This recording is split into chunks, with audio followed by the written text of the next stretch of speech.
Now we're going to look at how a firm might want to charge different prices for the same good to everybody over different time periods. And so this is a little bit different wrinkle than before. And let me talk about some specific cases of exactly what type of goods do we have in mind.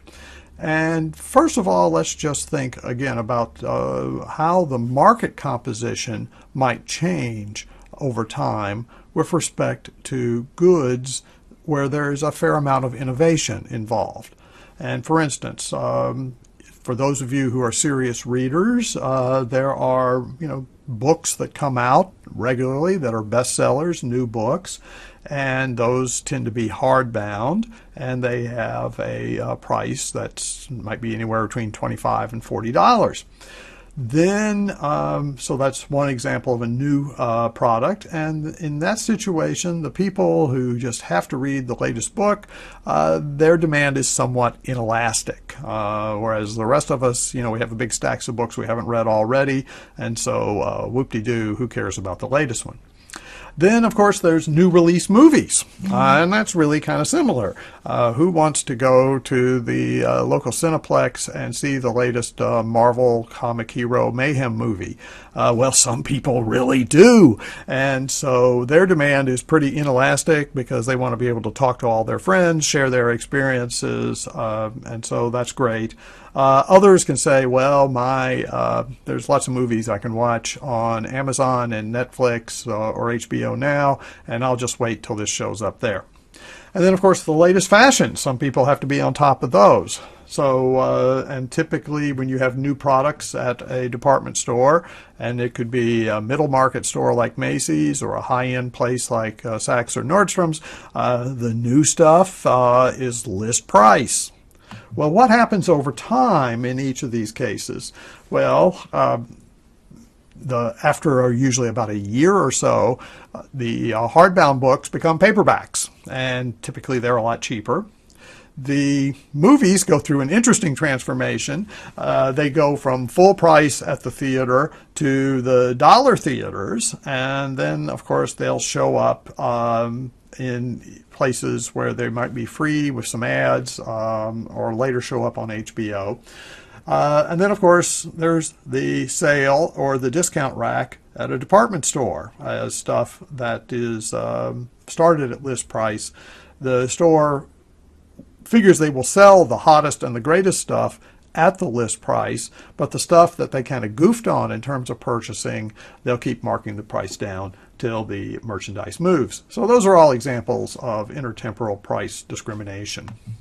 Now, graphically, this is an easy one to show, and let's just imagine the latest movie versus the same movie 4 months later. And so the demand curve is fairly inelastic at first, and so what we would have is lower demand but very inelastic, and so you have the high price and the lower output level. But then a few months later, when you get to the dollar movies or the pay $4 to watch it on cable in your home, and then you have a situation where the demand is larger, the curve is flatter, more elastic, and you have a lower price and a higher quantity of consumption. Okay, now let's turn to a different situation. And this is what we call peak load pricing. And this says that, again, for the same product, there may be peak demand periods at particular times. And classic examples, traffic on I-40 in the Research Triangle, many parts of the day, it's real easy, but say from 7 to 9 in the morning, 4:30 to 6:30 in the evening, it can be a little dicey. So there's a lot more demand for space on I-40 during some parts of the day than the other. Electricity, a lot more demand for electricity late in the summer afternoons when it's 95 degrees in July and August. So, but then it's a lot lower at 2 in the morning, any time of year.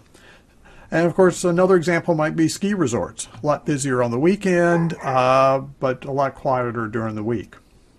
So how do you think about this? Well, in this case, you've got some capacity issues. Duke Energy only has so much generating capacity. And if they use all of theirs up, they can try to contract from somebody else. But certainly the cost of using additional capacity keeps rising. They use the cheap juice first, and they save the more expensive juice for later as needed. So you've got some higher marginal cost in the peak periods. And so how does the pricing interact with that? Well, certainly you would need to figure out how to charge a higher price in the peak periods and then a lower price in the off-peak periods. So what are the underlying economics here? Well, let's just look at this. Let's just suppose that let's look at demand in the peak period, and we'll call that demand curve sub 1. And that's out there, and there's a marginal revenue curve that goes with it. Then, of course, at the peak period, you would charge P1, and the output level would be Q1. So that might be, on the weekend, what the ski lodge would want to charge.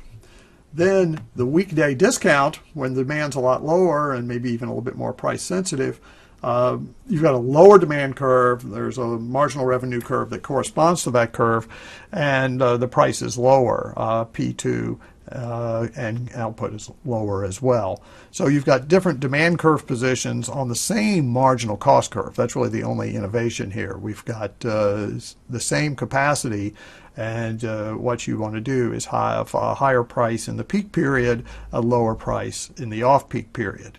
Now, coming back to the examples, this is pretty easy for a ski resort to do by charging higher prices on the weekends than the weekdays. In electricity, some parts of the country do this, but all too many still have kind of a flat cost structure or even give people a discount if the more that they, some of them still have a second degree price discrimination schedule. The more you use, the less you pay. Which makes you scratch your head because the technology is there now that you could charge people more on peak periods, those 5 o'clock in the afternoon in August. And of course, highways, we haven't done this in the U.S., but again, there are parts of the world, Singapore is one, where all the roads are toll roads, or at least potentially toll roads. You may not pay a toll sometimes a day off peak, but you would pay a toll the other. And so that is a mechanism for pricing space on I-40. Just remember that the next time you're stuck on traffic there. Okay, this sums up our different pricing models from economics and kind of displays the logic behind them. And hopefully as you move on into your marketing classes and your more advanced electives, this will give you a grounding as to some of the pricing options that are available, when should you use which options, and how do you come up with the price that's right.